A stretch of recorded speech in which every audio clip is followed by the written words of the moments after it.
लीजिए महाराज, आपकी धर्मपत्नी का आक्रोश अब समाप्त हो गया। इन्होंने मेरी बात मानकर मुझ पर बड़ा उपकार किया है। नहीं देवी, उपकार तो आपने मुझ पर किया है। मेरी बुद्धि भ्रष्ट हो गई थी, आपने सही दिशा देकर मुझ पर उपकार किया है। मैं आपका एहसान जीवन भर नहीं भूलूंगी। महाराज, मुझे क्षमा कर दीजिए। मैं अपने आप पर नियंत्रण खो चुकी थी। मैंने इतना कुछ कह दिया। ये आप क्या कह रहे हैं महारानी? मैं तो इतना ही कहूंगा कि आपने जो कुछ भी कहा वो सब पुत्री मोह के कारण कहा। पुत्री, मैं तुम्हारे साथ बहुत बड़ा अन्याय करने जा रही थी। ये तो भला हो गुरु पत्नी का, जिन्होंने समय पर आकर मेरी आंखें खोल दी। पुत्री, अब तुम जो चाहोगी, जैसा चाहोगी, वैसा ही होगा। माताश्री। देवर्षि, सच पूछिए तो आप ही की कृपा दृष्टि का परिणाम है। यदि आप माता अरुंधति को यहाँ न लाते तो मैं भ्रम के सागर में न डूबती न तरती, न जाने किस अनर्थ को जन्म देती।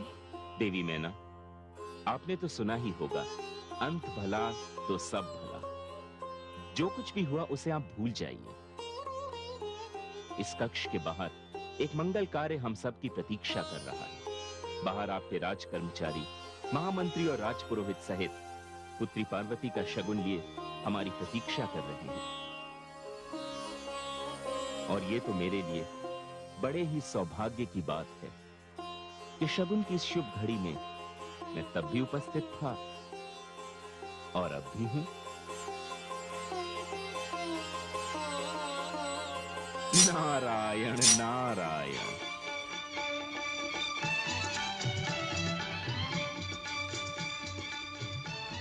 ये देखो, ये भी देखो। पुत्री पार्वती, कुछ कमी रह गई हो तो बता दे। इस शुभ विवाह के पावन अवसर का ये पहला चरण है।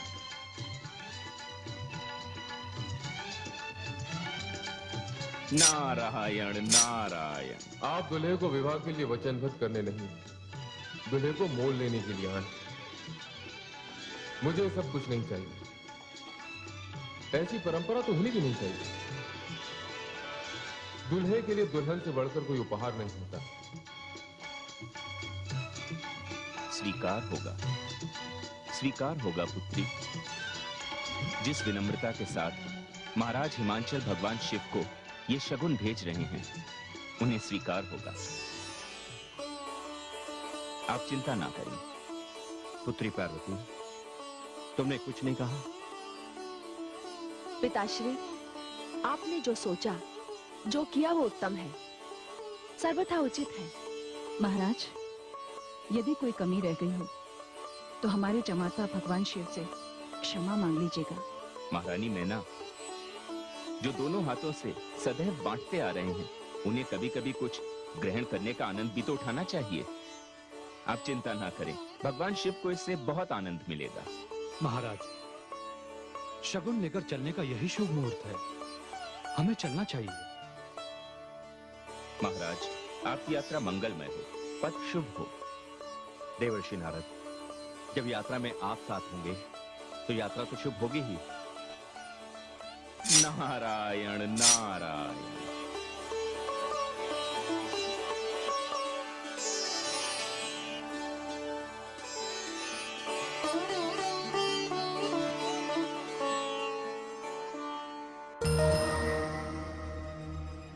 मैं अतीत हूं।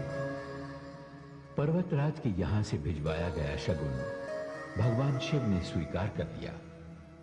देवताओं के गुरु बृहस्पति ने जो विवाह की तिथि निश्चित की, उस तिथि पर भूत भावन भगवान भोले शंकर अपनी चित्र विचित्र बारात लेकर महाराज हिमाचल के घर पहुंचे। उधर तारकासुर को ज्योतिषीय आनंद वृद्धि उसे उसके अंतिम प्रहार के लिए तैयार कर रहे थे।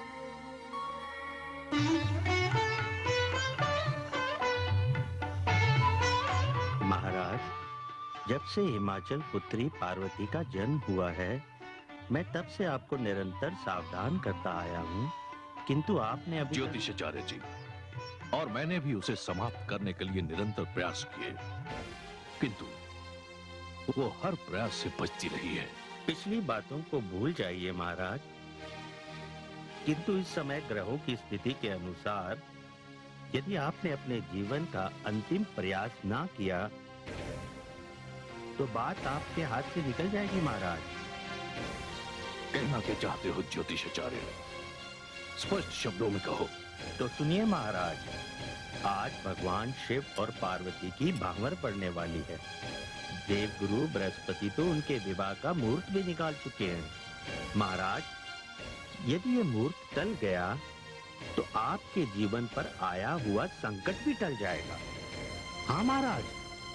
महाराज, अब से थोड़ी देर के पश्चात पार्वती अपनी माता महारानी मैना के साथ राजमहल से दूर अपनी कुलदेवी की पूजा करने के लिए निकलने वाली है। बस ज्योतिषाचार्य, इतनी सूचना पर्याप्त है। आज तक जो भी हुआ, अब ये अवसर मैं अपने हाथ से नहीं जाने दूंगा। ये मेरा अंतिम प्रयास होगा और यही मेरी समस्या का अंत होगा। आज तक मैं अपनी शक्ति के माध्यम से इस संबंध को रोकने का प्रयास करता रहा, परंतु अब की बार मैं अपनी माया का प्रयोग करूंगा। कोई है? आज्ञा असुर सम्राट। आज मैं अति प्रसन्न हूं। ज्योतिषाचार्य आनंद वृद्धि को ये जितना चाहे उतना धन देकर यहां से विदा करो। हमारा ये संदेश महामंत्री को दे दो। जो आज्ञा असुर सम्राट। जाइए ज्योतिषाचार्य जी। धन्यवाद महाराज।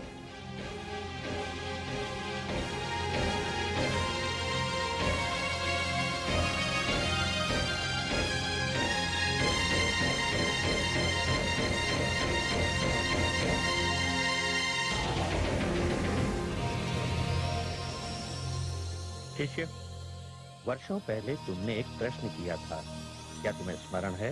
हाँ गुरुदेव, मुझे स्मरण है, किंतु उसका उत्तर मुझे आज तक नहीं मिला। आज मैं तुम्हें तुम्हारे प्रश्न का उत्तर दूंगा। यदि उस दिन मैंने केवल महाराज हिमाचल का कार्य किया होता तो वे प्रसन्न होकर मुझे अधिक से अधिक कितना धन दे देते, किंतु असुर सम्राट ने तो मांगना मेरी इच्छा पर छोड़ दिया। ठीक है, आज मैं अपनी विद्या का भरपूर लाभ उठाऊंगा। अब मुझे जीवन भर किसी प्रकार का श्रम करने की आवश्यकता नहीं।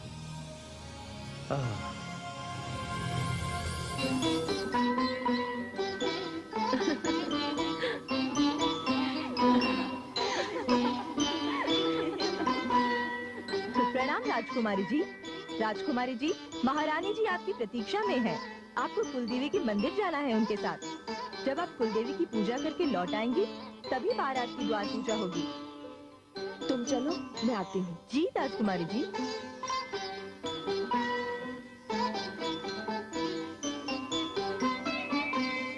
पुत्री,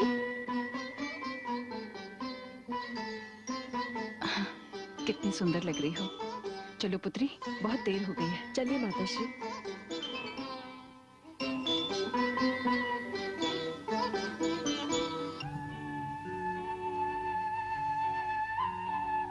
अभी तक महाराज हिमाचल की ओर से कोई संदेश नहीं आया। बारात लेकर चलने का मुहूर्त तो देवगुरु बृहस्पति निकाल चुके हैं। वीरभद्र, आदेश देवाधिदेव। जाओ हिमाचल राज से इसकी जानकारी ले आओ। जो आपकी आज्ञा। मैं अभी गया और अभी आया। यदि आपकी आज्ञा हो तो मैं माता के दर्शन भी करता हूँ। हाँ हाँ, अवश्य।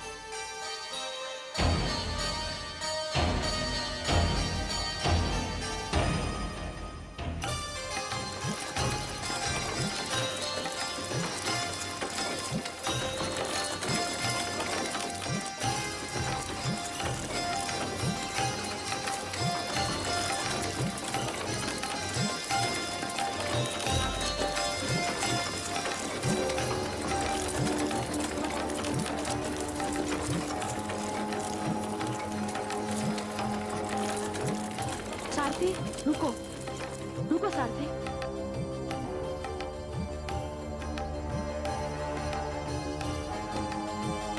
माताश्री, लगता है मार्ग भूल गए। पहले तो कुलदेवी का मंदिर इतनी दूर नहीं था। कहीं हम मार्ग भूलकर किसी और स्थान पर तो नहीं आ गए? क्या हुआ माताश्री? तुम्हारा कथन बिल्कुल सत्य है। हम कुलदेवी के मंदिर से बहुत दूर आ चुके हैं। तब तो हमें तुरंत लौट जाना चाहिए माताश्री। लौट जाना चाहिए? हाँ।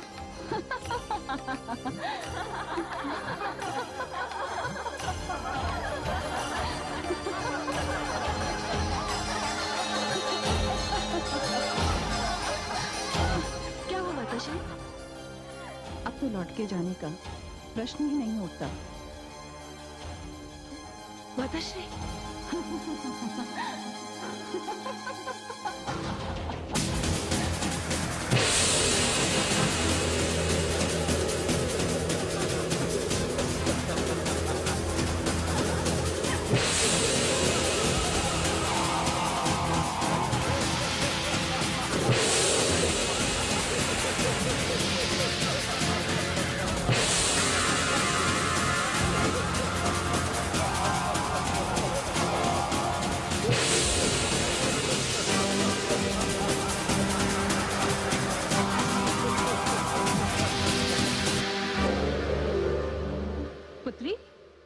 पुत्री पार्वती? पार्वती कहाँ है? उसे मेरे साथ कुलदेवी के मंदिर जाना था। ये आप क्या कह रहे हैं महारानी जी? राजकुमारी को लेकर आप ही तो कुलदेवी के मंदिर गई थी। नहीं, ये तुम क्या कह रही हो दासी? मैं सत्य कह रही हूँ। आपके साथ उनकी और भी सहेलियाँ थी। मैंने स्वयं आपको उनके साथ जाते हुए देखा है। हाँ महारानी जी, ये दासी बिल्कुल सत्य कह रही है। ऐसा कैसे हो सकता है? हे भगवान, ये सब क्या हो रहा है? महाराज! महाराज! महारानी, क्या बात है महारानी? आप इतनी घबराई हुई क्यों हैं? महाराज, अनर्थ हो गया। पुत्री पार्वती को मेरे साथ कुलदेवी की पूजा के लिए जाना था। मैं अपने कक्ष में प्रतीक्षा कर रही थी, किंतु जब मैं यहाँ आई तो इन्होंने मुझे बताया कि पुत्री पार्वती मेरे ही साथ कुलदेवी की पूजा के लिए गई है। किंतु ये कैसे संभव हो सकता है महारानी? महाराज, ये रहस्य मेरी समझ में नहीं आ रहा। मुझे बहुत भय लग रहा है महाराज। महारानी, ये तो अवश्य चिंता की बात है। निश्चित समय पर हमें बारात का स्वागत करना है, और यदि ये मुहूर्त चल गया तो फिर दूसरा मुहूर्त भी नहीं है। फिर तो ये गुजरे चल जाएगा महारानी। बारात द्वार पर खड़ी है महारानी, चारों ओर जग हंसाई होगी। इससे बड़ा अपमान हमारा और क्या हो सकता है महारानी? महामंत्री, सेनापति। आज्ञा महाराज। सेनापति, अपने सैनिकों को आदेश दो कि वो पुत्री पार्वती को महल के बाहर ढूंढे और नगर का कोना कोना छान मारे। जी महाराज। नहीं महाराज, यदि आपने ऐसा किया तो जनवासे में ठहरे हुए बारातियों तक ये सूचना पहुंच जाएगी, और इस सूचना का उन पर प्रतिकूल प्रभाव पड़ेगा। तो फिर मैं क्या करूं महारानी? हाथ पर हाथ धरे बैठा रहूं? नहीं महाराज, आपको कुछ भी करने की आवश्यकता नहीं है। जो भी आवश्यक होगा वो मैं करूंगा। वीरभद्र, आप? जी महाराज, आप चिंता न करें महाराज। इस परिवार का सम्मान मेरा अपना सम्मान है। मेरी माता पर कोई संकट आ ही नहीं सकता। जिनका पानी ग्रहण भगवान शिव के साथ हो रहा है, उन्हें कोई कैसे संकट में डाल सकता है? महाराज, मैं जानता हूं कि ये असुर राज तारकासुर की दुष्टा है। आप विधवासे में किसी को भेजकर ये संदेशा भिजवा दीजिए कि हम प्रार्थनीय स्वागत के लिए प्रस्तुत हैं। किंतु वीरभद्र, पुत्री पार्वती? महाराज, मैं आपको वचन देता हूं, बरातियों के आगमन से पहले माता यहां पहुंच जाएंगी।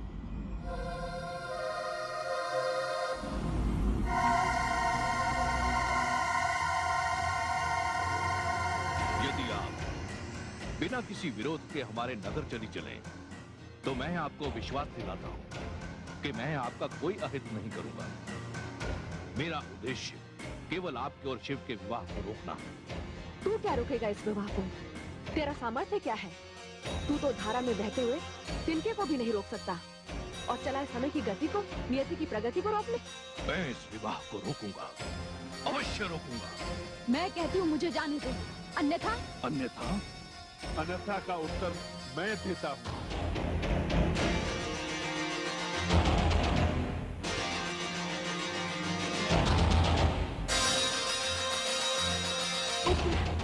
पापी नराधम, तू अपने आप को असुरों का राजा समझता है और मेरी माता पर मायावी शक्तियों का प्रयोग करना चाहता है। कौन हो तुम?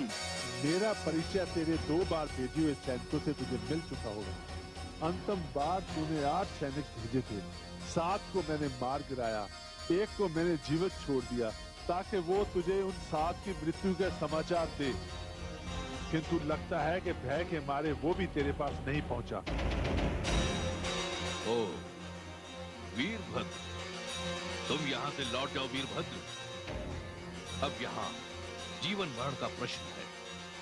विवाह मंडप में सब प्रतीक्षा ही करते रह जाएंगे। आज पार्वती यहाँ से नहीं जाएगी। आज ये विवाह संपन्न नहीं होगा। ये विवाह तो आज ही संपन्न होगा और देखता हूँ कि इसे कौन रोकता है। देख क्या रहे हो? हीर कर मार डालो इस दुष्ट। नहीं।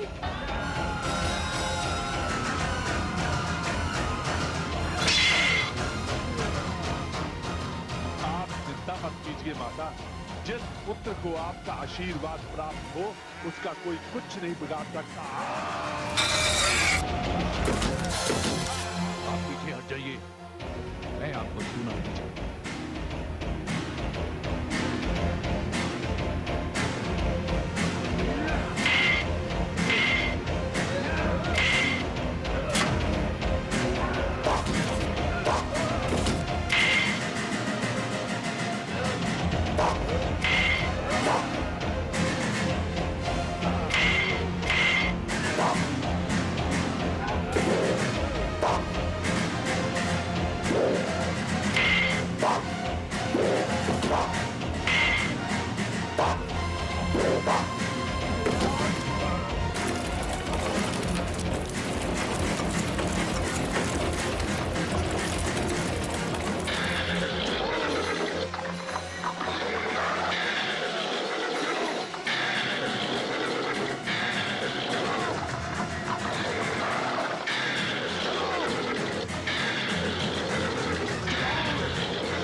अपने असुरों का संहार करा लिया। अरे अंधे, अब भी समय है, लौट जा।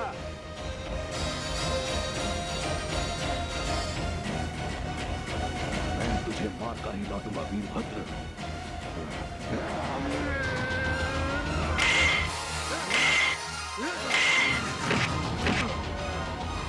माता, विवाह का मुहूर्त निकल जाएगा, आप चले जाइए यहाँ से, मैं इससे निपट लूंगा।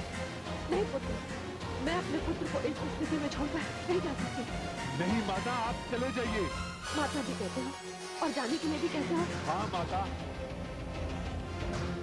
वहाँ दो परिवारों की प्रतिष्ठा का प्रश्न है, विवाह के मुहूर्त का प्रश्न है। माता, आपको मेरी सौगात है, आप चले जाइए। मैं आपको वचन देता हूँ कि मैं इसको मारकर ही आपके पास आऊंगा।